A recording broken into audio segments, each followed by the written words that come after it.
This is Newsmax TV. I'm Ashley Martella.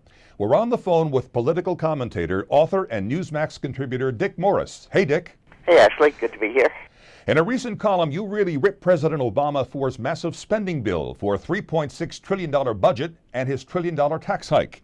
Considering all this, it's hard to know where to begin, but please share what your thoughts are on what Obama's done and why it's so bad.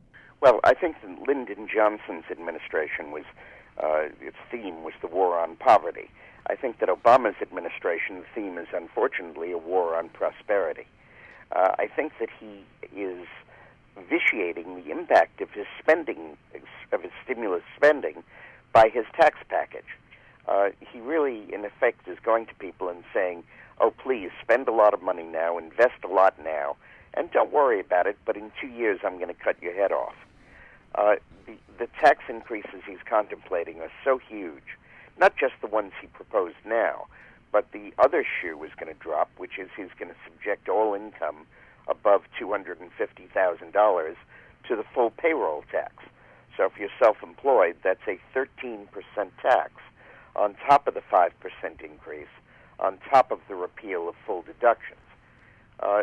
So it's essentially throwing the prospect of prosperity under the bus in order to achieve his ideological agenda.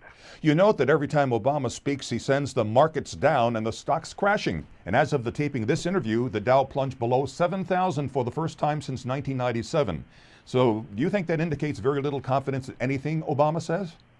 Yeah, I think that it's not even a question of confidence at this point. It's a question of understanding that he is the enemy of prosperity, that he literally favors redistribution of income as being more important and more the function of the president than the creation of wealth. It amounts to literally a war on the business community. And, you know, politically, the top 2% or 3% are impotent because they only are 2 or 3% of the vote. But economically, they're a third of the national income and a third of the national spending. And by basically declaring war on them and doing so in increasingly acerbic terms, I think that Obama is really dooming his administration to worse and worse economic data. When have tax increases ever stimulated the economy? Well, they don't. They do the opposite. So, for example, he wants to stimulate home construction because that's the core of this economic problem that we're facing. So he passes a bill for a credit for first-time home buyers to get a tax credit. Then he says if you make more than $200,000, you won't be able to take the deduction. And then he says, I'm going to raise the capital gains tax 5 points. So one set of policies completely obviate the other set. Does it appear that Obama and the liberals in Congress are now totally beholden to far left-wing groups like MoveOn and people like George Soros? Well, I think that they're allies with them. I don't think they're beholden in the sense that they're being asked to do anything that they don't want to do. We at last have a president who puts principle ahead of politics. It just happens to be the wrong principle. All right, quoting from your column, you say the jig will soon be up. What do you think is going to happen?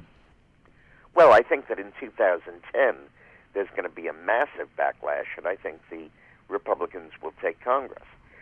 I think that it is going to become increasingly obvious that Obama's economic policies are failing. It'll be increasingly apparent that with the daily toll of stock market crash and layoffs and companies closing, that will be the drip, drip, drip that will erode Obama's popularity. Already, Rasmussen has his job approval down to 56 from a high of 75. And I think that this trend is going to continue. This will more and more become his depression.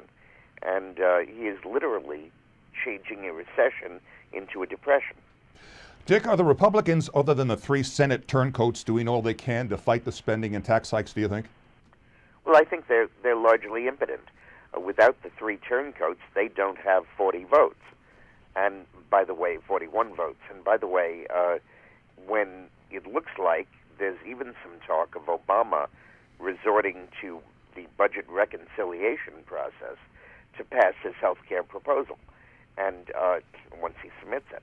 And that means that in the budget reconciliation process, there is no filibuster. So he may be able to just let it glide right through. The Republicans in Congress these days are essentially unemployed. So you do see a scenario, though, by which 2010 could become a repeat of 1994? Yes, oh, absolutely. I think he's headed right over that cliff right now. Dick Morris, always a pleasure to talk with you. Thanks very much. Thank you. And thank you for watching Newsmax TV.